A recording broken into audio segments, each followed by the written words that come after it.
മാത്രമല്ല ഇന്നു മുതൽ എന്റെ ചായക്കടയിൽ നെയ്യപ്പം, ഉണ്ടക്കായ, പഴംപൊരി തുടങ്ങിയ വിശിഷ്ടങ്ങളായ ഭക്ഷണ സാധനങ്ങൾ വിൽക്കപ്പെടുന്നതുമാണ്. അതും ശുദ്ധമായ വെളിച്ചെണ്ണയിൽ പൊരിച്ചെടുത്തത്.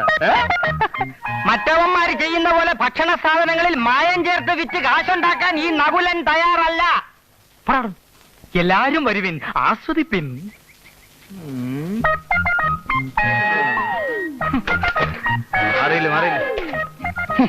ഒരു ദിവസം നിന്നെ കൊണ്ട് ഞാൻ നന്നായിട്ട് ആസ്വദിപ്പിക്കാവടാ. പോട്ടെ സാറേ കേട്ടാ, വീട്ടുകളാ. ബുദ്ധിയില്ലാത്ത അവൻ എന്തെങ്കിലും പറഞ്ഞ് വിവരമില്ലാത്ത നിങ്ങളല്ലേ അത് ക്ഷമിക്കേണ്ടത്. ഒന്നുമില്ലെങ്കിലും നിങ്ങളുടെ അനിയനല്ലേ നകുലൻ. അവൻ എന്റെ ആരുമല്ല.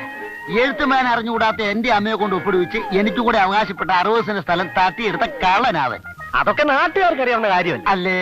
പക്ഷേ വടക്കേക്കര പാടം വിറ്റ വകയിൽ അമ്മയുടെ പെട്ടിയിലുണ്ടായിരുന്ന 10,000 രൂപ കട്ടിട്ടാ നിങ്ങൾ ചായക്കട തുടങ്ങിയെന്നാ ആ നകുലൻ പറയുന്നത്.